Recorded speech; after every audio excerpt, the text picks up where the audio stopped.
Hello. Yes, it's Thursday, which means it's time for a brand new episode of the Robins Report podcast. And as you can see, I am joined by another brand new face. Wow, if you're listening, then obviously you're not going to see, but you'll hear from him in a second. But first, let's get to it. The Robins Report.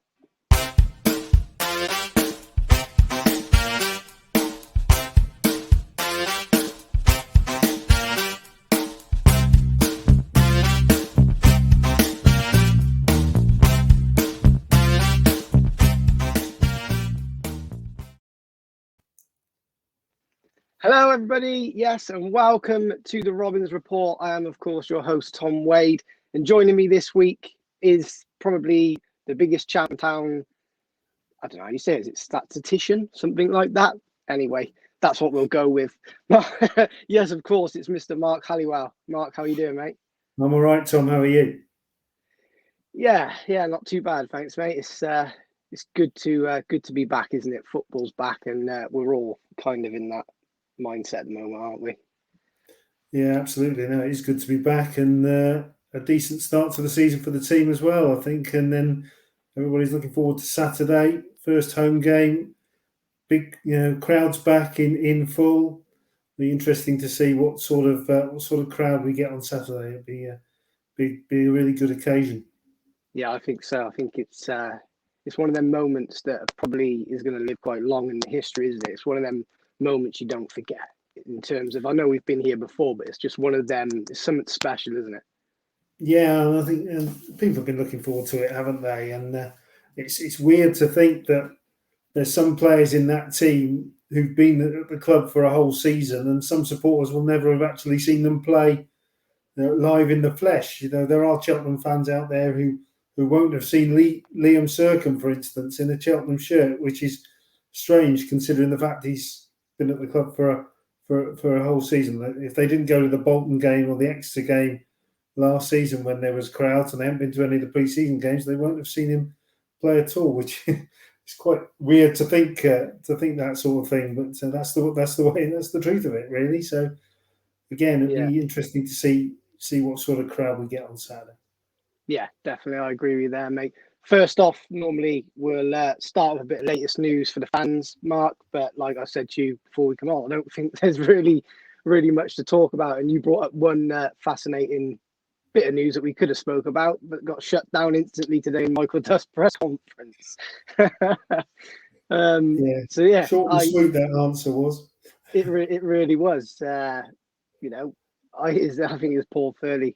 Is there going to be any more in before Saturday? Straight up, honest, plain face, Michael Duff. No, and that was just stone dead there, wasn't it, in the water? I don't think you could really say much more to that, could you? Really? No, that's it. Straight talking is Michael as ever, and ask the question. Any silence? No. Okay, we move on. And it really get used to that. You get used to that with Michael. He can be some answers he can give you that are long and really good, and then other times it's just nah. Yeah. So, but what you always get from Michael, I think, is a straight answer, and that's the way it is. There's absolutely no doubt in anybody's mind left by that particular answer. No, definitely not. Maybe you could try again. Ask him that same question next week. I don't know. I don't really know how far to go with that question. He'll be asked that question till about 11 o'clock on August the 31st. I can assure you. Yeah. And it's the way it is. Every manager that I've ever spoken to down the years, you get to transfer windows, and they're almost waiting for the question to come. And by the time you get to sort of towards the end of August, they're absolutely sick and tired of answering it, and they sort of look at you with that sort of resigned face on. Oh no, not this again. And but that's it. That's the story. That's where the news comes from in these transfer windows. That's where the interest lies. I'm afraid you come to a game, and if you won the game 2-0, it's we played really well. You're going to be signing anyone. And that's how it tends to go at this time of year and in January. Because you see sort of Michael's face when you get to sort of the end of December, and he knows that he's got another month of that sort of questioning to come in. Anybody going to be leaving? Anybody going to be coming? And that's the whole thing that anybody seems to be worried about in that particular month. So we'll see what happens in the next 19 days between now and then, as we record this now. Yeah. I'm sure things could probably change again. But one thing actually did change this week. We finally found we brought in a striker. This is one thing we spoke about on the fan show on Monday night. Just want to get some of your thoughts on what you think. Obviously, we've seen him play now, slightly, but get some of your thoughts on the signing of Kyle Vassell. Yeah, I think that's the sort of forward that we've been looking for, isn't it? That sort of player with a bit of experience, played at a higher level, scored goals at a higher level, scored goals at this level, and I think that's the sort of forward signing that supporters have been looking for. I mean, I remember he's played against Cheltenham a couple of times. I think he played against us for Blackpool. No, maybe not. Maybe it was Rotherham. He's played for one of those two clubs anyway against us, and he was a bit of a pain in the backside, if I remember rightly. He's one of those forwards, I think, who he's very, very hard working. Not. I mean, Alfie May's hard working, but I think they're different sort of players, and I think Vassell he's not your archetypal number 9 who you can use as a target man, I don't think he's the sort of player who likes it with his back to goal. I think he's another one sort of over the top, running the channels, but I think he will be more of a goal threat than what we've already got. I think the finish on Tuesday night showed you that, really, because that was quite an instinctive finish, really. He sort of reacted really quickly, because I think Callum Wright was trying to sort of an overhead kick there, wasn't he? And it sort of went a bit wrong, and then Vassell just sort of got on the end of it and made something of it, made something out of something that could have been going a bit wrong. I mean, he admitted, I heard the interview afterwards, and he said, I should have scored the first one. But I think when he gets up to speed, I think he'll be a very useful signing. And it's clear that Michael that's one that's been going on for a while, because I think Michael said something about he was meant to be going to America, and that one all went wrong. So they were able. So he probably thought, oh well, I've missed out there, and then he was able to revisit it in some way, shape, or form to get it over the line. And I think he'll become an asset once he's fully up to speed. So it may not be for, say, 3 or 4 weeks before we probably see the best of him, but he's got off to a decent start. I mean, what was that? 6 minutes, I think he was on the pitch for his when he scored, and you won't be surprised that I've got a stat about that, because I remember Leon Constantine made his debut at Huddersfield, and he scored inside 5 minutes. So I don't quite think it's the quickest goal on a debut for a player. So I think Leon Constantine might still hold that record for with a 5 minute goal on his debut. Again, I couldn't tell you on that one, but what I can tell you is it was for Blackpool, because he scored a worldie off the edge of the area. Yeah, I thought it was great finish. I thought it was Blackpool. Yeah, and it was a great finish. He'll be a threat. He'll be a threat at this level. It'll be interesting to see how Michael uses him and who he uses him with. I mean, it'll be interesting to see whether he thinks whether Vassell and May turn into a good partnership, or Vassell and Williams, or even Vassell and Lloyd. You never know. He's just added to his options up there, and I mean, I think we all knew that was where we needed the addition, and I still think we need another one up there, and I still think there's more to come between now and the 31st. Whether we go for whether we do look for another left wing back, I'm not quite sure. There might, because he's already. I mean, Vince Harper, we were speaking about just before we started, wasn't it? Signed for Cheltenham Town in the National League South, so that one's off the table. We knew it was anyway, and just depends whether Michael thinks he can use Lewis Freestone there or whatever. But I'm not convinced by Freestone as a left wing back, so I think we might still need something in that area. Personally, that's my thought.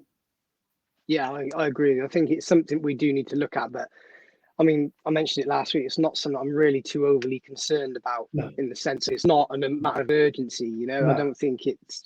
If one I thing just again, think, we'll speak about Bristol Rovers in a bit, obviously. But I think for me, that showed that we're not really that far off, no matter who we go with.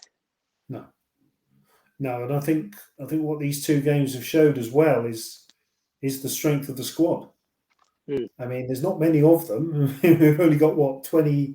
You look at some teams who are carrying squads of 30, and you look at ours. We've got a squad of what 21, maybe 22, and they can all do a job. Because you look at that you look at the two games, and we've got good minutes into a lot of players in the squad, and because you look at that back three, and it's been Raglan, Tozer, Boyle for a long time, Yeah, but Sean Long can play in there. We've seen now on Tuesday, we saw that Grant Horton can play in there. We've seen that Lewis Freestone can play in there. So you've got what you've got in a lot of positions. You've got two players for every position, and the only one you haven't got two players for is that left wing back position. So you've got Long and Blair, you've got Raglan, Tozer, Boyle, but you've also got Horton, Long, Freestone. So you've got that one. You haven't. Unless you're using Freestone, you haven't got another one. You've got Thomas Chapman Circum midfield, and then you've also got other options in there with Callum Wright, Taylor Perry. So you've got others in there, and then up front you've got May, Lloyd, Williams, Ebanks, and now Vassell as well. So you've got good strength and depth, I think, all around the team, and good options that Michael can make those changes. I mean, he made those changes from the Crewe game to the Bristol Rovers game, and it didn't weaken the team at all. And that's what you're looking at. You've also, I missed out the fact that you've also got two more than decent goalkeepers. So yeah, there isn't a lot to do. And I think if you look at this squad overall, I think it's probably one of the strongest squads that we've had, depth-wise, and for being able to interchange players without really weakening the team, and that's what we're going to need. We're going to need all those players as the season goes on. There's going to be injuries. There's going to be suspensions. There's going to be whatever. You might get. If somebody comes in with a bid for one of our players, which might happen, if not in this window, but maybe January if they start the season well. So I think we've got enough around to do us with a couple more, maybe just to do us for the first half of the season at least, and see how we are in late December. yeah, absolutely. Then we mentioned it earlier, didn't we? And then you still got January for yourself in a sense, haven't you? And so I wouldn't be surprised if we do get another striker. Word is one's close. I don't know if you knew about that. One's close. No, I don't know. I think JP wrote an article when Vassell signed and said there's another one that's close. Or I only briefly checked over it, but I got the gist of that. I think you got January as well. I think there'll be loans now, because I think you're looking at. We've only got two at the moment, two loans. You can have five, so I think we're looking at a couple of loans between now and the end of August. I wouldn't expect any more permanent signings. I suspect I suspect that the Vassell deal has probably taken a bit of a chunk out of our budget, and so I suspect that we're probably done. I mean, I'm happy to be proved wrong. It happens all the time, so I'm quite happy for Michael to pull a couple of more rabbits out of the bag between now and August, and that is just again. And as I just said, it is assuming that nobody comes in with bids for our players. I mean, I reckon there's bound to be interest in some of our players. We've heard about the rumours about Alfie May and Will Boyle.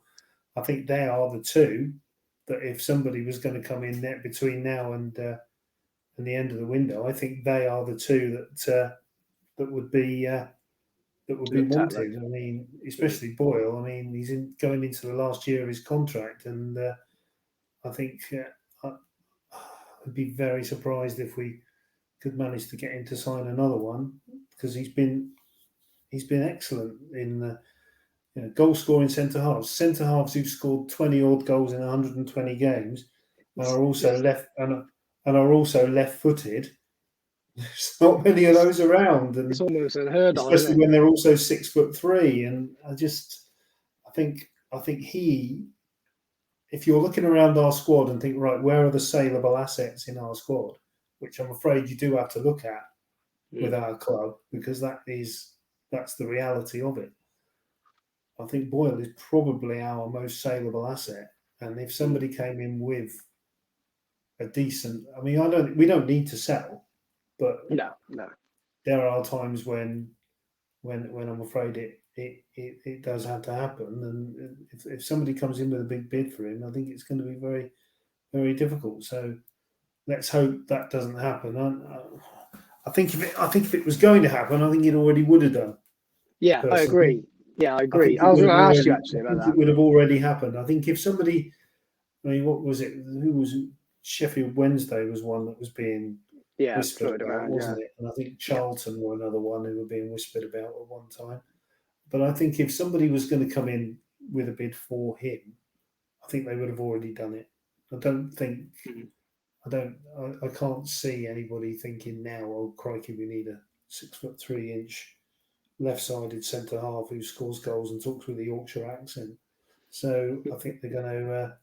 I think if it does happen, I think it might be January, and I think January is going to be even harder for us, because if it does come in January, I think it's going to be even harder because he's going into the last year of his contract, and he'll have 3 or 4 months left on his contract. By which point he'll go probably somewhere for nothing. It's a big decision, isn't it? Yeah. So if somebody came in January with a bid, I think it would be very, very difficult for us to say no, to be honest, for that very reason. Because my assumption would be that he wouldn't sign another contract with us. That would be my assumption. Very similar to Broom, really. Similar to when Ryan Broom left, because he wasn't going to sign another contract with us.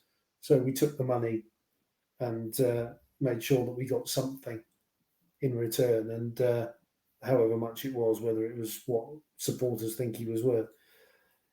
But and so I think that's one to be keeping an eye on in the next few months, to be honest, because that is going to be quite difficult. I think if somebody comes in January and thinks, especially if he has a good half of the season. If we're looking at Will Boyle by January with 4 or 5 or 6 goals in League One, which is possible the way he goes, then it's only going to increase people's thoughts. But let's not think about that, because he's our player at the moment, and he's absolutely class. And he has been outstanding, and I think he is the archetypal example of how well coached our team is. Yeah. I mean, you look at that. I mean, that first goal on Tuesday night showed how well coached our team is, because they had the confidence to play that move from Horton almost in the right back position, 6 or 7 passes, 10 or 12 seconds later, and it's in the net at the other end. And that shows, I think that just shows how well everybody knows their jobs, everybody knows their roles, everybody can slot in. And the improvement in Boyle in the last, let's say the last year, I don't know, I mean, maybe more, but because I remember the time when, I'd look on Twitter after games and it'd be all Boyle this, Boyle that, Boyle the other. Yeah, he's given goals away. Everybody remembers the Grimsby game last season. He made a couple of mistakes. He made a mistake for a goal there, but they become rarer and rarer. And he is the example. I think the fact that he's Michael Duff, he learns from Michael Duff. He's learned so much. I think Charlie Ragland's another one. And I think those two have just come on so much in recent months, and that is down to the coaching that they get, and that's what clubs like ours have to do. We have to buy players and we have to improve them. And Boyle has undoubtedly improved in the time that he's been with this club. I think when we signed him, I think if you turn around and say, we could get 250 grand for him in a couple of years' time, I think people are not sure about that, mate. And then, so I don't know. I mean, I think Charlie Ragland's one of the most underrated players we've got. Yeah, I do as well. He's one of those players who I just think he's very underrated, and he's another one I think who has improved under Michael Duff's coaching, and also being at a club where he's getting regular football, which he wasn't in the past. So I mean, I just think we've got a decent squad. We've got, with a couple more additions, and I don't see any reason why we can't better that 17th place that we made, back in 2008. I just think we can. I don't see any reason why we can't do that. Yeah, it's going to be a struggle. Yeah, we're probably going to cop a few defeats along the way. Some of them might be a bit heavy, but you're up against teams who are paying, 5, 6, 7, 8 times what we're paying. So yeah, exactly. On paper, they should beat us, and a lot of them probably will, and by quite a few. But I think we got the potential to give a few out as well, actually, and shock a few. I did say that before on the season preview. I thought we can shock a few teams this year. I was thinking about it earlier. About like you took Ipswich on Tuesday night, for example. I know we'll talk about it later, but I was thinking, writing down notes, former Premier League team, blah blah blah. Spent a lot of money, brought a lot of players in, and I thought actually, when I ripped the paper out, I thought it doesn't mean a thing. It doesn't mean anything. And I think Will mentioned that on the podcast when he came on. It doesn't mean anything, and it doesn't matter. This is a big thing that happens, when we played Bradford and when we played Bolton. They used to be in the Premier League. Well, they were in the Premier League 10 years ago. Yeah, 10 years ago. For a reason. Years ago. Not now. Yeah. They're not in the Premier League now. They were in the Premier League 10 years ago. And the fact that they were in the Premier League 10 years ago and trying to compete is probably why they're now in League 2. But you play the team in front of you. You don't play the name of the team. You're playing the team that's in front of you. Ipswich Town are in League 1 for a reason. We're in League 1 for a reason. We're in the same division. And Wigan Athletic, they're in League 1. They're in the Premier League. Hull City, they're in League 1. They're in the Premier League. Cheltenham Athletic, you can reel them all off, but they're all in the same division. We're all on a level playing field, 11 against 11 on a Saturday afternoon or Tuesday night. Okay, it may not be level in the financial sense, but we deserve to be in that division, and for different reasons, they deserve to be in that division as well. So, again, nothing to be afraid of in my view. It's almost, I think somebody described this season as 46 free hits, and that's almost what it is. That's almost what it is, and we've more than proved that we can compete against teams in that level. I mean, Bristol Rovers went down last year, and I wasn't at the game, but looking at the stats and everything, and listened to a bit of it on the. We played them off the park. Yeah. So absolutely battered them. Yeah, we absolutely played them off the park. You look at the stats, and I thought, blimey, look at those. You look at the shot stats and the corner stats and the position, and you think, we played them off the park. Scored 2, could have scored 4 or 5. So yeah, again, that's shown that we are that level above. We have reached that level above. They're a team who went down, expected to be in the running for promotion from that league, one of the favourites to come back up again, and we played them off the park. So why can't we compete? Why can't we compete at this higher level? I mean, the Crewe game, decent, solid result, 1-1 draw. That'll do. We'll take that for starters. Possibly that we should have. Again, I wasn't there, unfortunately, but I saw things from supporters who were saying they felt we could have won the game, and fine, yeah, okay. But if you can't win it, don't lose it. Make sure you get something out of it, and you've got something out of it. And I mean, 2 absolutely shocking goals. Let's be fair. The one that we gave away and the one that we scored. I mean, blimey,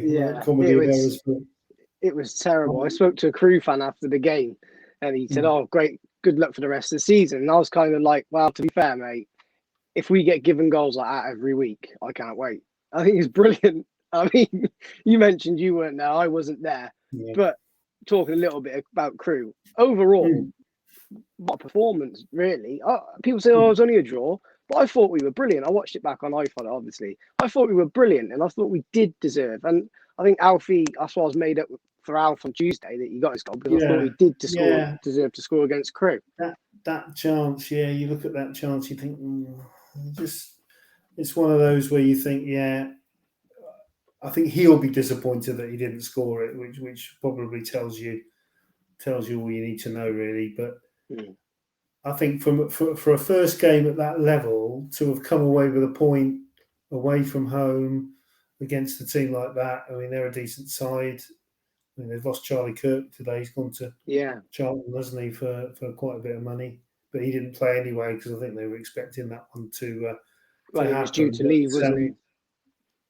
I think they're a team who, they'll be around mid-table, you think, Crewe, I think. I mean, he's done a good job there, Dave Artell. He's done a really decent job, and I think they'll be mid-table. So to have gone there and got a point isn't a bad result for a first game of the season, and it just gets us up and running because you sit there and you don't want to be sat there after 7 or 8 games with like no points, thinking, crikey, what's going on here?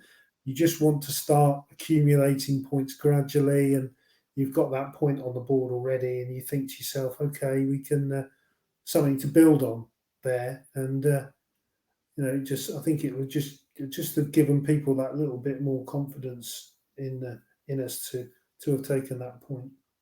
Yeah, and I think that's where Michael Duff was quite clever in a sense. I was like, why did you only make one change, Lloyd for May? And I was thinking, why? And then you watch the game, and it was kind of like, and JP hit the nail on the head last week. He didn't need to. He didn't need to make any changes.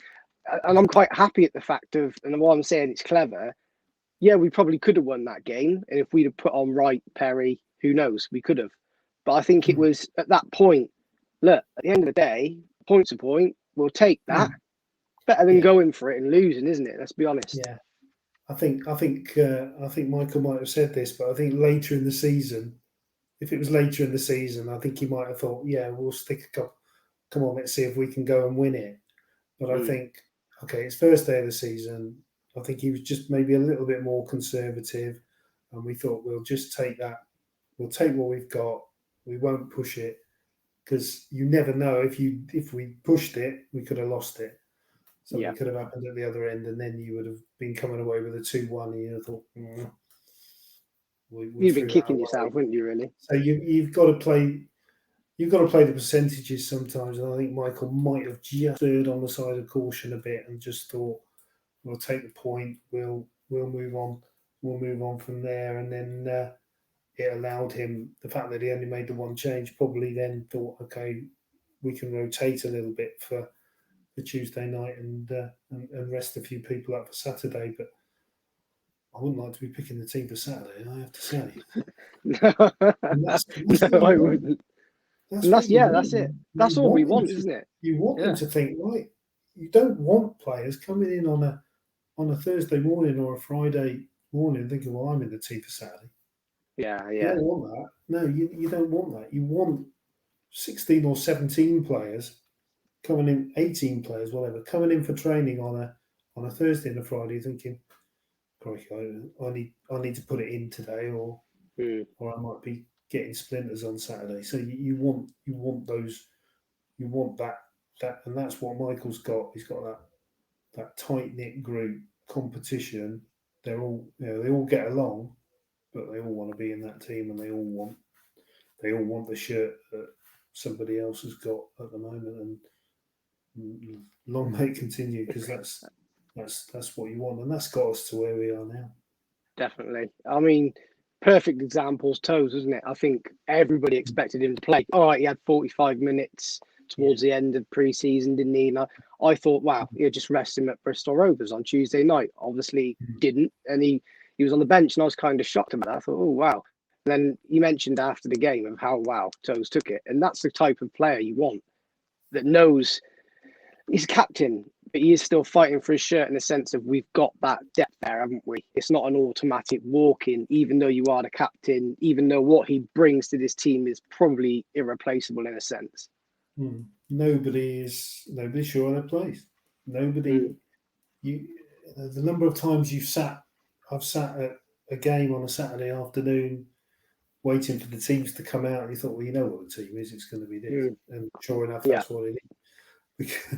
And then you think, oh, blimey, right. And then you sit there and think, but I'm going to rock up at Wadden on Saturday and I'm going to think, right, what's the team going to be? And I don't know. No idea. Well, Evans might be in goal, but apart from that, I'm not quite sure. So, well, I see it left back, yeah. So you don't, but and that again is what we were saying earlier. That's why I think you need that second one, because and Michael said Huss needs competition. Huss needs somebody to push him. I mean, quality that he is, and one of the best, if not the best in the lower two divisions in that position. But he needs competition. He needs to be pushed. He needs to be like Tozer is now, saying, "Am I going to get my place back?" Charlie Raglan needs. Am I going to get in, or is Sean Long going to take my place? A bit like the midfield as well, isn't it? Like we said, up front, who's it going to be? Two out of four up front. Who are the two who are going to get it? So you're going to have players coming in to training Thursday, Friday this week, thinking, right, I need to put it in, or else I'm the one who's going to be sat on the bench, and him over there is going to have my shirt, and I don't want that. So, and that's the competition that we've got, and that's what's going to play a big part in where we go, because you're going to have players going out there on a Saturday thinking, right, I've got to perform today, or else I'm going to be out for the next game. So, especially if there's more players still, especially if there's more still to come in. And the other thing that's really encouraging to me is our young players and how they are coming on. And again, I've said it before, I said it earlier, good coaching. Players like Grant Horton, players like Freestone. He's only a young boy, and then we've seen a few in the pre-seasons. Felix Miles, Will Armitage. I like the young centre half. He's only 16 years old. We might finally be bringing on some decent prospects, and we have in the past, and some of them maybe not have been given the chances that they should have been given. But I think under the current management, I think they're being looked after superbly, because a lot of them are going out on loan and getting experience in men's football, getting kicked up in the air on a Saturday afternoon, learning all about that trade and being toughened up a bit. And I think in the past I have to say, I feel in the past that we've let some of our young players down by the fact that we've just allowed them to stagnate a bit. They've come into the club and given them pro contracts, and then they've just been sat around on the bench or in the stand and not been sent out for football like we're doing now. And I think we are now getting it right on that front, and I think hopefully in years to come it's going to bear fruit. A club like ours has to have an academy which is producing players, and we have produced. It's part of our roots as well, though, Mark, isn't it? That's what we started as. Yeah, exactly. And we have produced some good players, but then I think when they've got to senior level, when they've got to pro level, a lot of them have been let down by managers who A, haven't wanted to play them and give them an opportunity, and B, if they're not giving them an opportunity, get them out for regular football. And a lot of the time that hasn't happened, and that's why I'm quite glad to see people like Miles and Armitage going out on loan. I think they're going to play for Evesham, and that's good. Get them some football and see where we go, and hopefully we will reap the benefits of it in times to come. Because I mean, Tuesday night, Luke Thomas played against us. Yeah, he did. He made us some money, but he never actually really played for us. He played a couple of games, I think, in the FA Trophy, and that was about it. And in the Youth Cup, he played a few youth games, and then we never saw him. So, well, he helped us a bit with the money that we got for him. But that's the sort of thing. That's the sort of thing. But we want to try and develop them into players for us. And there's a few, I think, down the years who could have succeeded at first team level if they'd have been looked after better when they were pros and not sort of sidelined off. No, I think that's a route of where you, like I said earlier, yeah. It's a bugbear of mine. I'm sorry, that is a real big bugbear. It is. I totally agree with you in a certain extent, and there's certainly with some managers that we have had at this club that have just allowed that to happen. It's just that's why I think we're so thankful we got Duffo. I mean, some of them, I accept. Some of them may not. It may be simply that they weren't good enough, and with some of them, yeah, fine. But in my opinion, some of them were good enough, and some of them were then let down. I'll give one name here who I think could have played a lot of games for us, but was treated poorly, and that's Joe Hanks. Yeah. My personal feeling is that Joe Hanks could have been a very good Football League midfield player, and we bought in, when Mark Yates was manager, we bought in a number of these loanees who, in my view, were no better than Joe. And then Joe should have been playing. He should have got game time. He should have been playing, and he was overlooked in favour of those. Went off, and now he's PC Joe Hanks in Stroud and playing in central midfield alongside Vinnie Harper for Cheltenham Town. So, but I feel Joe Hanks could have played in the Football League and could have played a good number of games in the Football League. He's the one for me who was let down the most, and I don't want to see that happen for other youth players. And I think now the system that we've got with Pete Haynes and Antoine Thompson running the academy, and Michael taking an interest in those young players and being prepared to use them. It'd be interesting to see what happens when the EFL Trophy comes around and what sort of teams we put out in that competition, I think. And hopefully that some of them might get a bit of game time in that. And I hope that in years to come we're going to see a few homegrown players in our first team.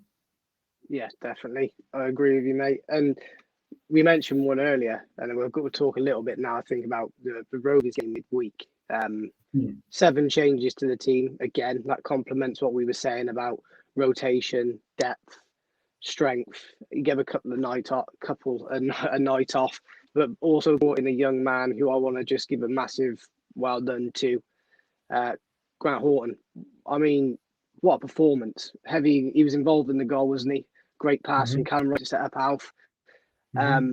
Superb performance, and it goes back to again what you were saying there about giving these guys opportunities. I think that was his first start outside of a Pizza Cup game.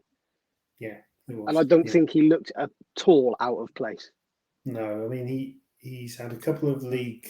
He came on at Mansfield before a couple of seasons ago. The game that John T. Smith scored, the 3-0 win up there. Played for a minute, came on a sub right at the end, and then he came on, of course, at Cambridge last season in the game that we won 1-0. He came on in that game, and I saw, and he played at Newport in the Pizza Cup last season. He plays a right wing back, and he was outstanding. And then he played again against Norwich in the game at home, and now I'm a big fan of his. He's not the tallest, but then I think if you're playing in that back three, it's not crucial that they're all massive. I mean, he could probably do with being a couple of inches taller. If you can stick him on a rack or something, you just stretch him out a couple of inches, I think he'll be fine. And Sean Long manages to play in that position, and in that sort of right-sided centre half position without being the tallest. And do you think I that's think complemented by Toes and Boyle though? Yeah, I think absolutely. it is. Because they're going to win. They're going to win most of the aerial stuff, Hmm. aren't they? And Yeah. I think so. They're going to sort of take command of that, and I think playing alongside players like that as well, they're going to talk him through it. And but no, I think he's definitely one. I mean, we've given him a 2-year contract, haven't we? So I think he's definitely one that they like the look of. Michael said he sees him as a right-sided centre half, so that's where he's going to try and use him. And no, I think he's definitely one for to work with and persevere with. I mean, he's from up in Worcester, so he's not he's a localish player. But yeah, great to see these young lads coming in and not being fazed by it at all, not being scared by it at all, and he'll have done himself the absolute world of good with that performance and coming in and playing like that. And Michael, I think, will be thinking, well, actually, if we have a couple of problems in defence, I'm not worried. Yeah. He won't be afraid. He won't be afraid to chuck him in. I think there were a couple of times last season when he I think when we had a couple of injuries and so on, that he was quite close to being put into the side. But then I think the injuries weren't as bad as thought. But no, I think he's definitely one who's got a decent future going forward. Yeah. Talking young guys with bright futures. Crikey, Taylor Perry. I mean, 45 minutes first half. He was flipping brilliant on Tuesday night. I'm looking forward to seeing him on Saturday. I have to say, I've read all the things waxing lyrical about him and how well he played. So I'm really, if you were to say to me which player are you looking forward to seeing on Saturday, I'm looking forward to seeing him if he gets a run out. And Michael said, didn't he? He said that he was the player he wanted in January, and he ended up with Callum Wright instead. So if you look at the list, Taylor Perry was probably number 1 on Michael's list, and Callum Wright was number 2. So yeah, so great options. Now he's got them both. So yeah.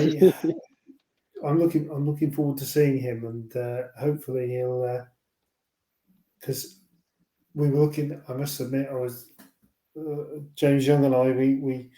We study these things, and we look around, and we had a list before the start of the season of possible players we might look at, and for an attacking midfielder place, and Taylor Perry of Wolves was on our little list. So yeah. Let's see how he... So you were the one that slipped it into Duffo's office. You just put it on the table. Just for some reason, it says, "Oh, signed Mark." You're welcome. Not taking any. No, absolutely no. Not taking any credit. Oh, blimey, no, I wouldn't. No, I think I'd trust. I think I'd trust Michael, Wade Elliott, Russ Milton, Mickey Moore, and co. far above my judgment of any footballer. But and then there's James Young. Let's be honest. I think basically James and I just thought, right, attacking midfielders at Premier League clubs. Who is there? And, Taylor Perry, Wolves, him, especially the near ones. You should look at Villa, West Brom, Wolves. And then go down a level, look at Bristol City, and then you think, okay, maybe that's over into Wales, and with Cardiff and Swansea got and that sort of thing, and you think, okay, but yeah. So we'll see. I'm excited to see him and see what he can bring to us. But he's a very he looks looking at the YouTube highlights reel of his and. He looks an exciting player who can definitely bring us that maybe that little spark that we might need sometimes in games. Yeah, off the bench if he needs to be. I think at the moment it's between. You can guarantee 2 things in that midfield: Liam Turcombe starting, Connor Thomas is starting, and then you got 3-4 guys fighting for that other shirt. I think at the moment, it's Callum Wright. I can't wait to see that guy in the flesh. Obviously we weren't there last year. I can't wait to see him. Absolutely class. Love him to bits. Yeah. You've got Perry behind him. Then you've got Chapman. That is some sort of battle. Yeah, it is. And Ellis Chapman's another one, isn't he? Goes under the radar a bit. Since he's come in, he's had a few injuries, hasn't he? And you think to yourself, well, I mean, when he came in, it was a bit of a struggle for him early on to get in the team, and he sort of came in and out a couple of times, and he thought, And then I think it's the old story. Get a pre-season into them, get them. He's fully settled into the club. He's had that sort of time from January to sort of get used to everybody and so on and so forth. And in the pre-season games I thought he was outstanding in a couple of those. And you thought, yeah, okay, you're up to speed now, and we're going to see the real player there that Michael thought was possible. So, and he's only 19, 20, 21, something like that. I mean, he's the oldest looking 20, 21-year-old I've ever seen. He looks about 28, but you look at him and think, how are you 20? I want to see your birth certificate. But I think he's another one who he's another potential asset. If he comes into our side and starts performing well, you're going to have people looking at him and thinking, But from what I've seen already of him in pre-season, he looks like he's come back. He's got himself fit. He's really chomping at the bit to get into the team and make an impression. And it really does add to what we've got in that midfield. And of course, we've got Elliot Bonds as well. He's another one who Elliot Bonds, who's still getting up to speed after that awful injury he had playing for us against Scunthorpe last season. But he's another one who's adding into that midfield competition. So you've got, as you say, Thomas and Sercombe, you've got Wright, you've got Perry, you've got Chapman, and you've got Bonds. So you've got, for those three places in midfield, you've got 6 players. You've got 2 for each position. So you could possibly play Thomas, Chapman, Sercombe in one game and think, actually, no, I'm going to play Bonds, Wright, and Perry. Yeah, and to be fair, you're not going to weaken that midfield. Yeah, that's exactly what I was going to say. It's not going to change much, is it? Let's be honest. They're all in their own right. Yes, they will bring something different. Experienced Liam Sercombe, youth, Callum Wright, and that sort of thing. But in terms of strength in the team, again, to go back to it, you said it earlier. It's there, isn't it? It's clear to see. Yeah, it really is. So obviously, Town now beat Rovers, absolutely battered them. Gillingham in the cup, I won't be going, sadly. I mean, out of everything, we get bloody Gillingham, and no offence to Gills and the blood. I know I spoke to you the other day, but it's a 6-hour drive on a Tuesday for a league game in November is going to be bad enough. I couldn't do it twice in one season, to be honest. It's the absolute booby prize of a draw. It is. I mean, nothing against Gillingham, nothing against them at all. I know a Gillingham fan, and I'm sure he's delighted with the draw, but it's horrible. It's the worst. I think it's funny. I was having a joke on Twitter with some people, and one of them actually put, "Oh, I'd even settle for Gillingham away," and my reply to that was, "No, I draw the line at Gillingham away." And I went to Alton Towers yesterday with the family, with my kids, and we were driving home, and my son said, "Oh, Dad, I've got the draw," and I said, "Who have we got?" And he said, "Gillingham away." I said, "You are having a laugh." I said, "Are you being serious with me?" He went, "Yeah, Dad." And I was actually driving, and he actually just put the phone there. No. So look, okay, yeah, got it, fine. Eyes are burning. I just thought, no, we can't have Gillingham away. It's just horrendous. Yeah, it's not great. I'm not. No, I'm sorry, I'm not doing Gillingham away on the Tuesday. Been there, done that, got the T-shirt. There was one, I think, one game Gillingham away, and I think I got to bed at 5 o'clock in the morning. And I thought, I ain't doing this. So I think that one. I think somebody else might get the job for that one. But I think we know who they're going to send. Just, you think to yourself, you're on such a high after winning on Tuesday. I thought, it's the draw. Gillingham away. And everybody, on Twitter, it was like the metaphorical effect of popping a massive great balloon. You're sort of like, yes, we've beaten Bristol. Who are we going to get in the draw? Pop. Gillingham away. And I think that's just how everybody felt. And you think, oh no, Gillingham away. No. Anyway, I know. but let's go. Let's go and win it. Mr. Evans and Mr. Rayner, their lovely managerial duo. I'm sure we'll be winding the referee up and in his ear and in the fourth official's ear from minute 0 to minute 100. So, but no, if we go there and win, then we can get the big club in round 3, which we've never been in round 3, have we? So no. Nice, and I'm sure that'll be Michael Duff's next one, because he is all about beating records, isn't it? Exactly.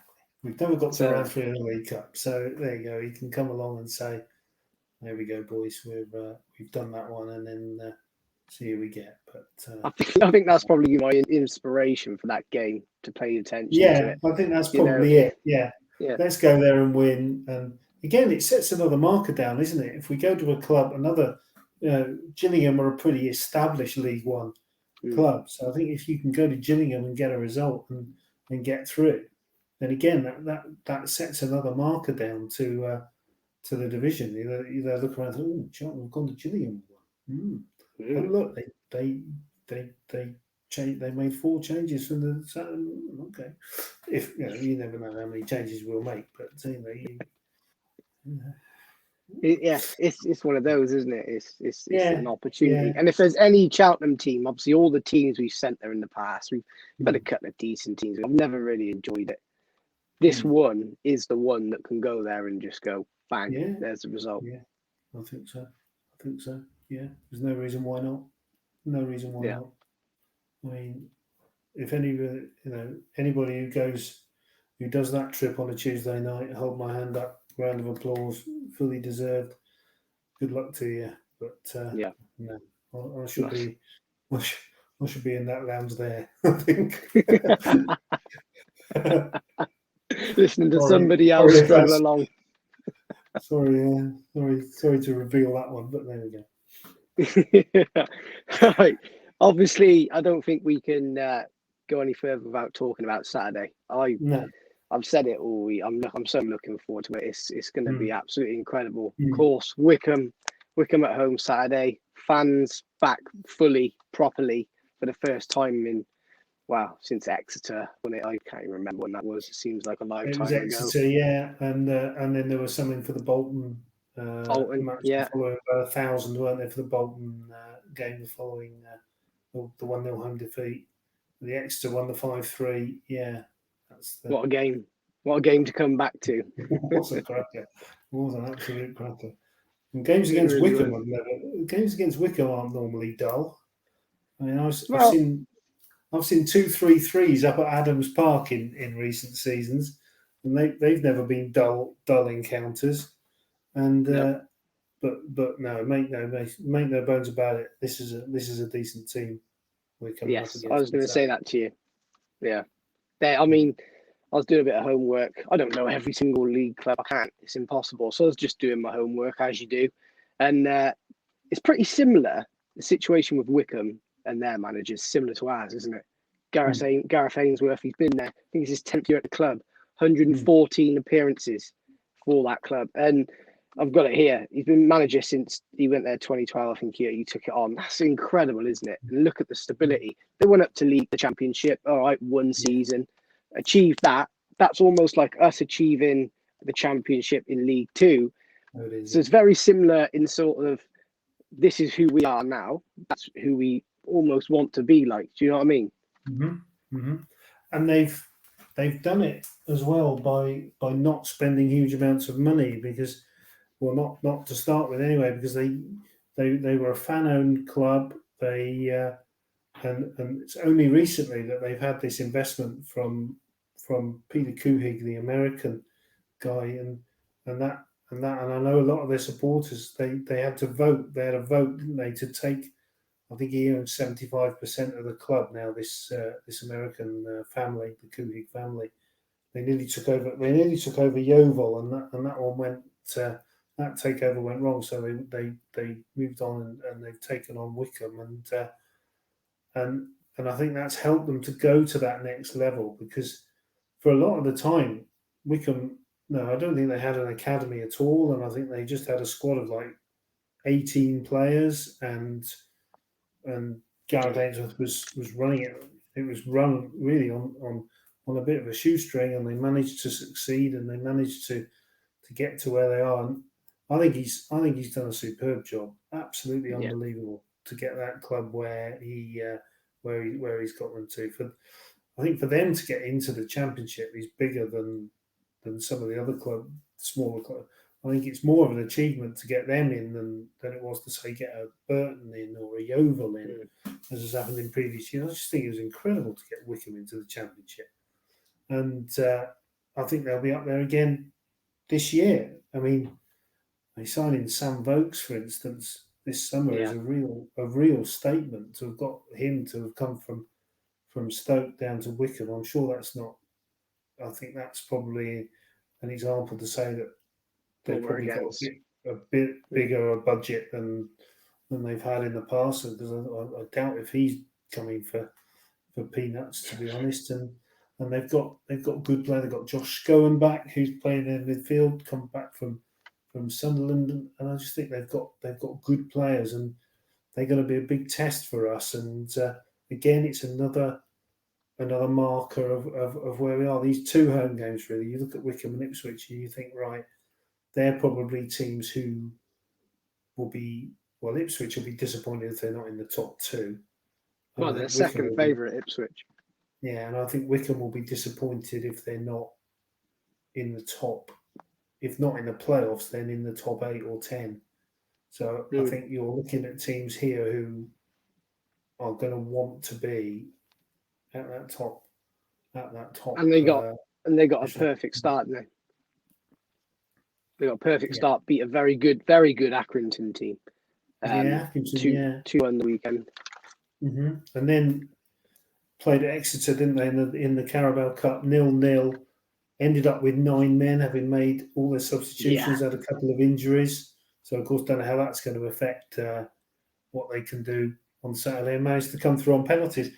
And that, again, shows that sort of fighting spirit that they've got, which is the same as what we've got. So I think from that point of view, like you said earlier, I think you're right in what you say, that Duff and Ainsworth are probably quite similar in the way that they've instilled that sort of us against the world spirit in their teams, and it'll be fascinating to see how it goes on Saturday. And like I said right at the start, I really do hope we get a decent crowd on Saturday. I mean, if we can get an attendance on Saturday that starts with a number 4, I think that would be. I'd be chuffed to bits with that. I really would. I think if I look up with about 20 minutes to go and see the attendance on the board and it starts with a 4, I'll be absolutely chuffed with that. I think that's about. Course, don't know how many Wycombe will bring. Of course, I don't know what they're sort of. It's not that far, is it? So you would have thought they would bring quite a decent away following. Maybe I don't know. Pluck a figure out the air, 700, something like that. Because the thing is, it's the same again, isn't it? It's their first away game. I mean, it's first away game, really. So they're going to flock that. I think they'll probably, if they haven't already, I'll check. They could sell that out, that allocation. So, again, I just think our team deserves the backing. Our team deserves that backing, and you think to yourself, come on, let's get behind this team. Let's get let's get a decent crowd in, and let's give them the sort of support and the backing that they really deserve for what they've done over the past season. And I think, because Michael said it, he's been quite open about it. They're going to need the fans. That team are going to need the supporters to get right behind them and to make some noise and to really be that archetypal cliche 12th man that everybody goes on about. We're gonna need it, because this is a real challenge that we're going to be up against in these games this year, and so. Yeah, and I don't know about you, mate. As I said, I was thinking as well. I'm confident that the team are up for the challenge.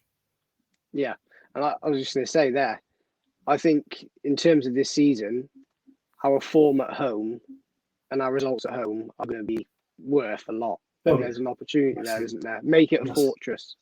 Make it a fortress. Let's make sure we do what we need to do at home. Get a result like we did against Crewe away, and we're laughing. We want that ground to be a horrible place to come to. Mm-hmm. It needs to be a horrible place to come to. It needs to be a place where teams don't want to come and play. We can't roll out the red carpet and say, there you go, have points. We can't do that. It needs to be a horrible place to come and play, and supporters have got a massive part to play in making it like that. And I'm sure those boys in Block 1 will be leading the way like they always do, so fantastically well. Yeah, I agree. I think they're going to be huge this season as well. Big shout out to the 1887 Red Army. So one final little quiz thing, because I know you love your stats. So you mentioned Wycombe earlier. Do you remember when our last meeting was with Wycombe at home? It was at home. It was a home game. Yeah, we lost. We lost 2-0. We did. We lost 2-0. I can't remember who scored though. I think Paris Cowan Hall might have scored one of them, but we lost 2-0 at home. Akon Fenwell scored the first one. Oh, well, there we go. There we go. And also, yeah. Go on. I was going to say also, 2 former Cheltenham players played for Wycombe that day. Can you name them? Well, Sido John Batty would be one. He's not. Ooh. Scott Brown would be one. Yes. Oh. Who else has played for Wycombe? Who's played for us? Well, it was. Oh God. For anybody watching, I've just literally got to run and adjust my phone, because for some reason my phone's decided it's going to die on me. It's not the most professional episode this week. Even having a nice tour of the house anyway. But lovely, it's great. Sorry, well, Sido didn't play. No, Sido didn't play, and it was a loan deal. It was a former player on loan. I'll give you one of his clubs. One of his former clubs is a clue. We've had so many. One of his former clubs was Derby. Derby.